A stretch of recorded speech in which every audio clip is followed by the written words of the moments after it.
morning. Welcome to Lakelands at home today. As always, we're glad to have you with us. Glad to have you connecting with us. Thanks for choosing to join with us this morning. In a second or two, we're going to worship God in song.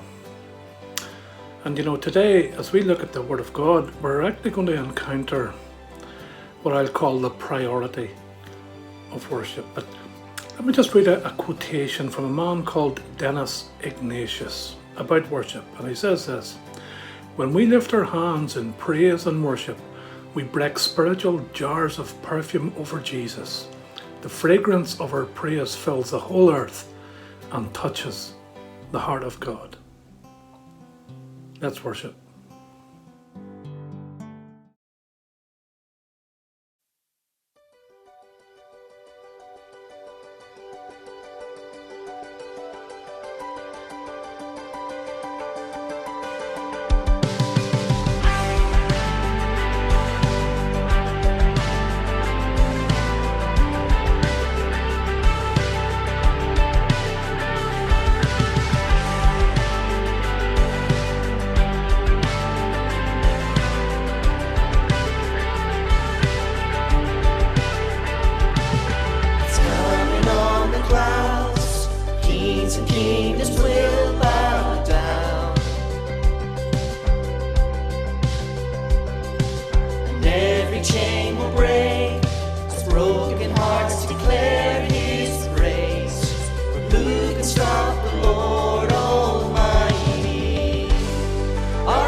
Who can stop the Lord Almighty? Who can stop the Lord Almighty? Who can stop the Lord Almighty? Who can stop the Lord Almighty? Who can stop the Lord Almighty? Who can stop the Lord Almighty? Who can stop the Lord Almighty? Who can stop the Lord?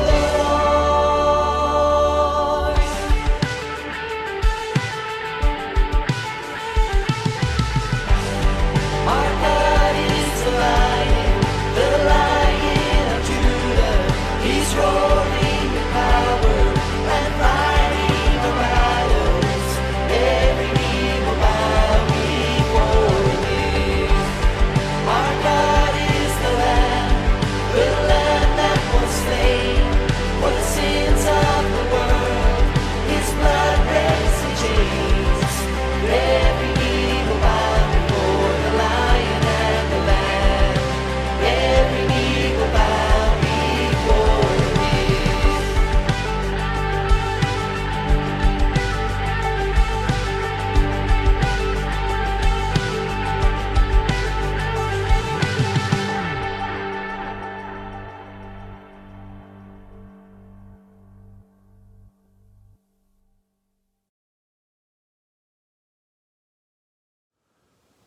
We're going to begin by reading from the book of Ezra. So if you're planning to read along, I'll give you a chance to find it. It's the first book after Kings and Chronicles in the Old Testament. We're going to be reading some verses today from chapter 1. And then as we go, we'll drop into other chapters and verses in the book. Ezra chapter 1, beginning at verse 1. In the first year of King Cyrus of Persia, the Lord fulfilled the prophecy he had given through Jeremiah. He stirred the heart of Cyrus to put this proclamation in writing and to send it throughout his kingdom. This is what King Cyrus of Persia says. The Lord, the God of heaven, has given me all the kingdoms of the earth.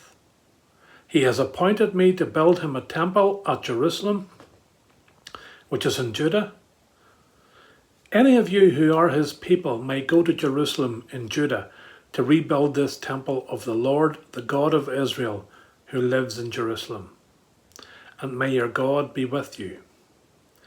Wherever this Jewish remnant is found, let their neighbours contribute towards their expenses by giving them silver and gold, supplies for the journey, and livestock, as well as a voluntary offering for the temple of God in Jerusalem. Then God stirred the hearts of the priests and Levites and the leaders of the tribes of Judah and Benjamin to go to Jerusalem to rebuild the temple of the Lord. And all their neighbours assisted by giving them articles of silver and gold, supplies for the journey, and livestock. They give them many valuable gifts, in addition to all the voluntary offerings. And we'll leave it there for now. I wonder, does it maybe feel somehow with lockdown and all these restrictions, and everything that we have been under with COVID these last few months, does it feel a little bit like we kind of have been in some form of exile? In exile from much of life, society, in exile from the church. The book of Ezra tells the story of a return from exile. And it was the return of those who had been taken captive from Judah by King Nebuchadnezzar 70 odd years earlier. If you read the story for yourself, actually, maybe like me, you might find much in the story that we can relate to in some ways today. So, does that idea of exile, does it connect with anybody today? Does it strike a chord with anyone? In Scripture, the idea of exile, it's a recurring theme in the story of God's people. And there have been a number of major exiles, pretty famous ones that maybe we probably know about.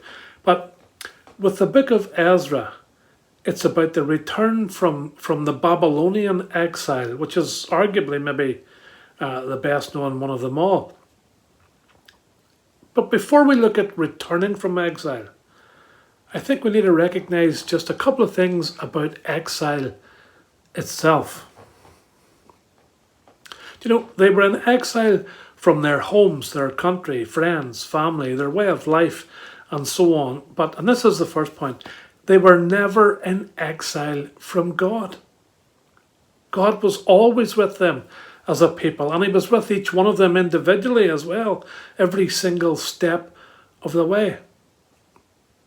Now, as a people, obviously, there was much that changed for them with exile. They couldn't obviously go to the temple, worship at the temple as they had done before. But you know something? They adjusted. They adapted to this. And this was actually when synagogues began. And with that came a fundamental, a permanent change in their society, because even when they did return, even when the temple was rebuilt, synagogues remained, and they still remain today a part of their daily life.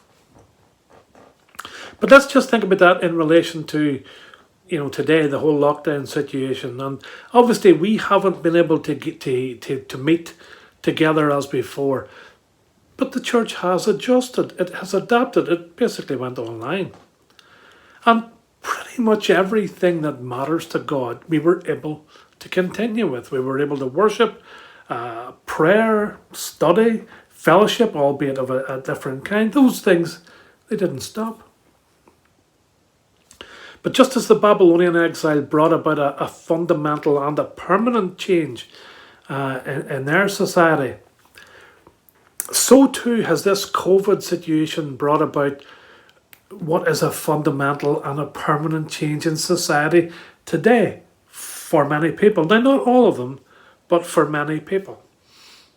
And going forward, I really hope that the church recognises this shift, that it recognises the permanence of it for that many people.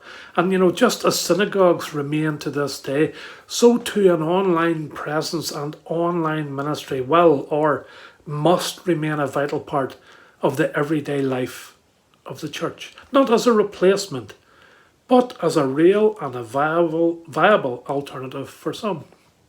And if we miss this, then we're going to find ourselves repeating the very same mistakes made by the church throughout the ages. Because, the church has historically, it has traditionally always resisted sweeping changes in society. And listen, most of them were usually caused by technological or industrial advances too. But the church continued trying to use yesterday's tools and yesterday's ways in today's world, and it always found itself playing catch up. Guys, let's not miss this opportunity that God has set before us. Then individually in exile, no exile could prevent them from connecting with God. Just as no lockdown can stop us from meeting with God at any time. Isn't that right?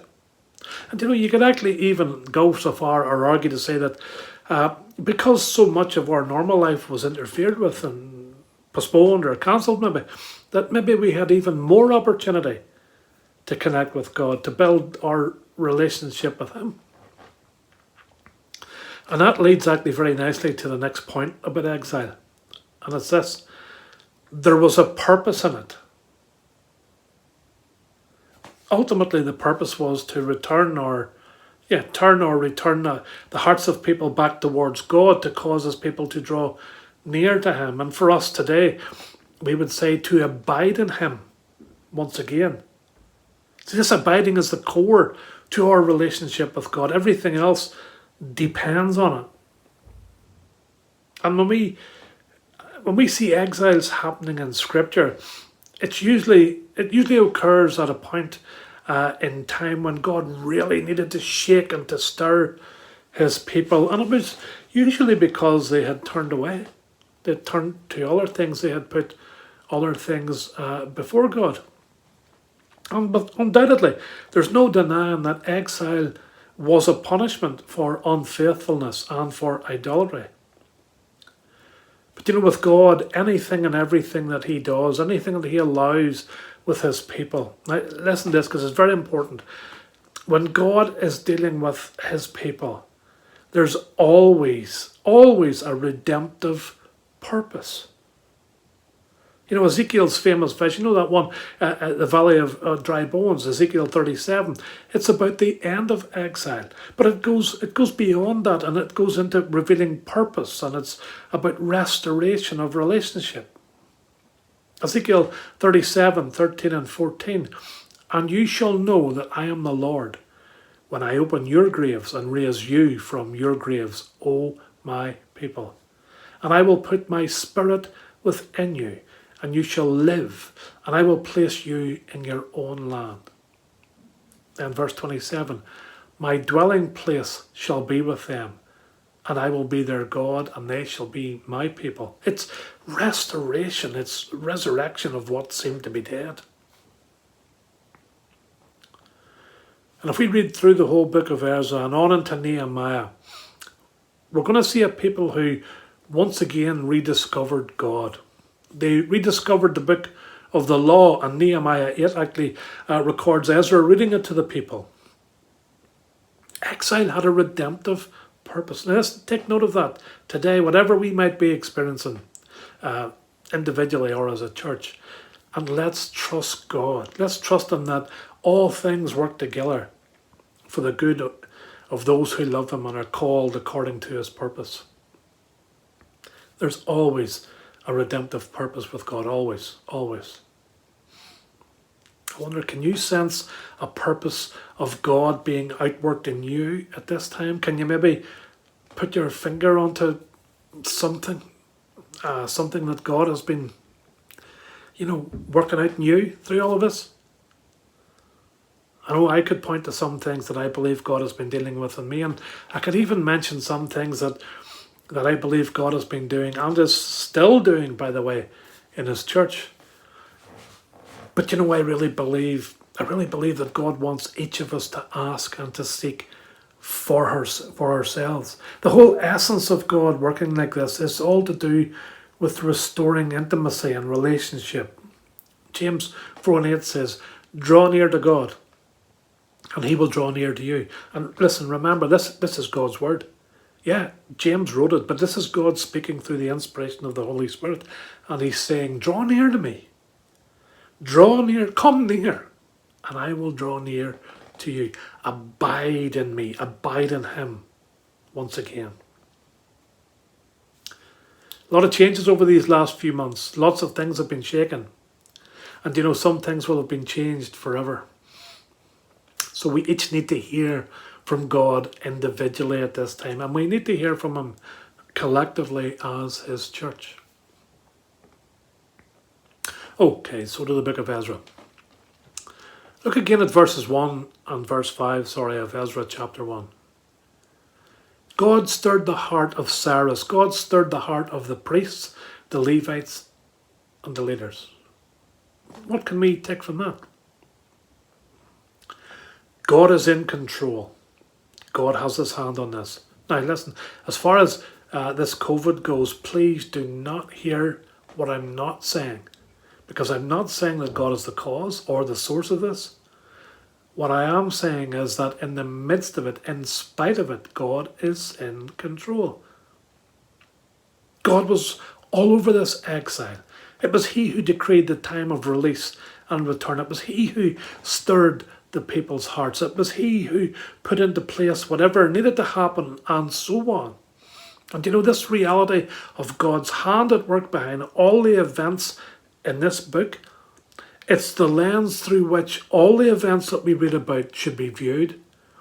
And it's the lens through which everything that's happening today should be viewed. God has this. He's in control. Be encouraged. God is in control. He's in control today just as He was back then. Okay, so the king issued this decree to return. What was the next thing in the decree? Verse 4. Wherever this Jewish remnant is found, let their neighbours contribute toward their expenses by giving them silver and gold, supplies for the journey and livestock, as well as a voluntary offering for the temple of God in Jerusalem. They returned from the exile, and it's estimated, by the way, that there might have been around 40,000 plus who returned at this time, but they returned with their hearts turned back to God. But not only that, they were equipped and they were supplied for the task ahead. And for us today, this can be a time of equipping and preparation for what's ahead for us. But first and foremost, let it be a return to abiding in Him. And I'm repeating that because it is so important. Without it, nothing else will be fruitful. Allow God to use this time to equip us, to supply us for whatever lies ahead for us and His church. And that equipping, that supplying happens in our times of intimacy with Him. Deep impartation happens in that quiet place, in that time spent alone with Him. Just look how Jesus taught His disciples. He often moved away from the crowds, from the noise, the distractions, so that He could bring His focus on His disciples. and teach them, equip them, impart to them what they needed for what was ahead for them. Now, of course, there were times when crowds were involved. He spoke to crowds. And yes, there were times when he demonstrated things in public in front of crowds and so on. But the greatest, the deepest learning came from time spent alone with him. You know, we can't overemphasize this. In fact, let me challenge every one of you to do something. Are you up for a challenge? Let me challenge you to read John chapter 15, 1 to 17, along with whatever else might be part of your normal reading or daily routine. But read John 15, 1 to 17 every day for a week or however long. And as you read it, ask yourself some questions. These are probing questions. Ask yourself, what does it say? And try to repeat it in your own words without reading it. You might need to go through it a few times until you get it into your head. But keep at it until you can repeat it for yourself in your own words. Then ask yourself, what does it mean? And that might sound the same as the first question, but actually it's not, because I can read plenty of things and know exactly what it says without actually understanding it. So ask, what does it mean? Now you know what it says, you understand what it means. This next question, it's the one that is so often bypassed, and yet it's maybe the most important one of them all. Because without it, nothing changes. Without application, there is no transformation. And the question is this: what will I do in response? And then do it. That's when, and that's the only place when it becomes obedience. You know, the famous Nike mantra, just do it. So the exiles from Babylon, they returned with their heads and hearts and minds turned back to God. They returned equipped and supplied for the task that was set before them. What was the very first thing they did as a people? You know, if you read on through chapter 2, you're going to get details of who returned, of the numbers and so on. And then you'll get to chapter 3, where we find out what their priority was. And, you know, this is so significant. Ezra chapter 3, verses 1 and 2. When the 7th month came, and the children of Israel were in the towns, the people gathered as one man, to Jerusalem. Then arose Jeshua the son of Jozadak, with his fellow priests, and Zerubbabel the son of Shealtiel, with his kinsmen.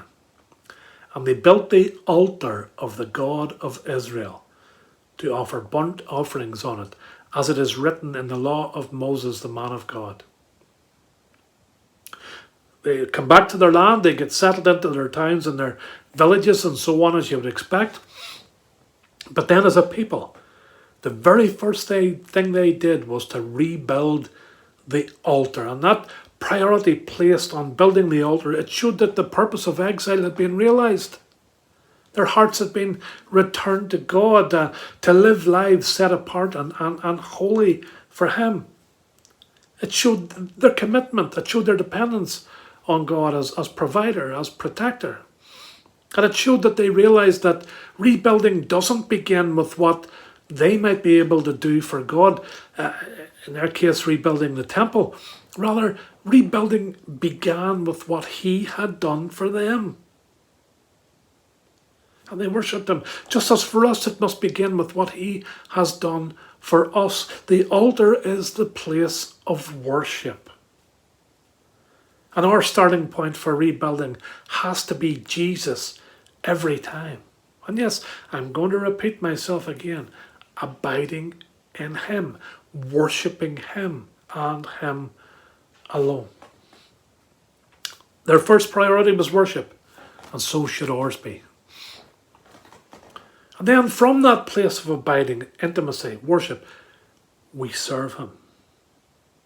And as we read on through, they did begin the rebuilding of the temple. But the way ahead, it was not an easy one for them.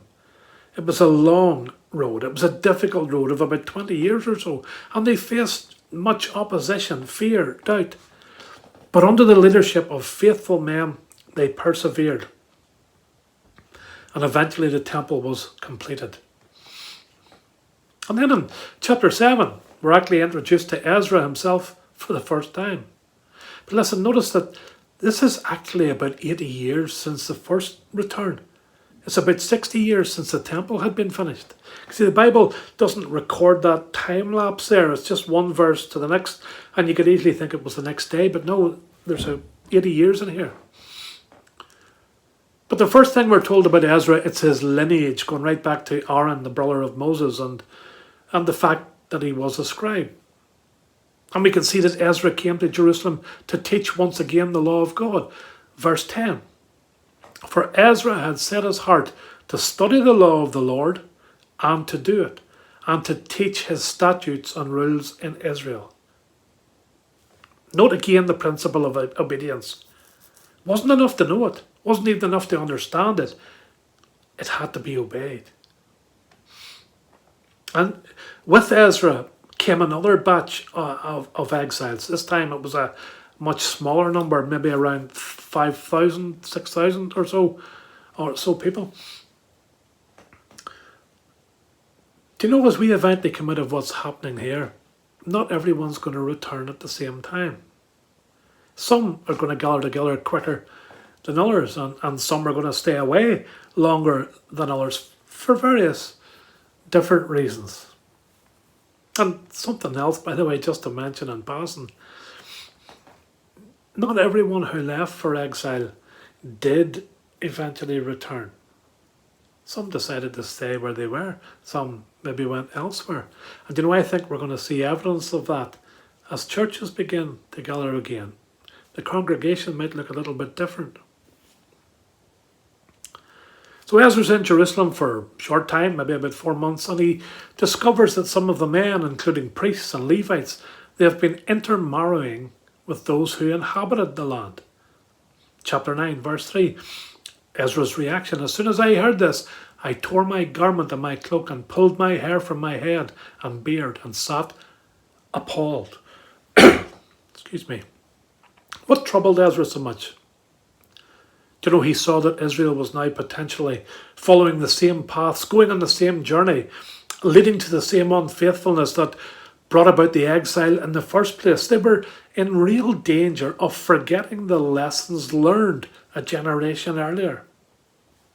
And you know, for us today, I take that as a caution, not to forget the plans and the purposes that God is working through us and the church at this time. We need to be careful to remember.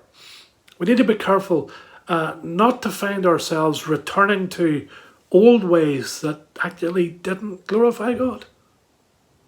Rather, with this new beginning, set our hearts on God. Let our hearts stay set on God and Him alone. So just to summarise the few points that we looked at this morning. I began by sort of recognising that some of what we're experiencing today can be likened to exile. But the first point was this: they were never in exile from God. The second one, exile has a purpose, and that purpose is to return hearts to God and His ways. Abiding in Him, abide in Jesus. And listen, please remember the challenge to read John 15, 1 to 17. Third point, God's in control, and He is. 4, we have an opportunity to come out of this equipped and supplied for whatever lies ahead. 5, establish worship as a priority. Rebuild the altar of worship. 6, the way ahead may not be an easy one, but faithfulness to God will see it through. And then finally, 7, let us not forget the lessons that we have learned.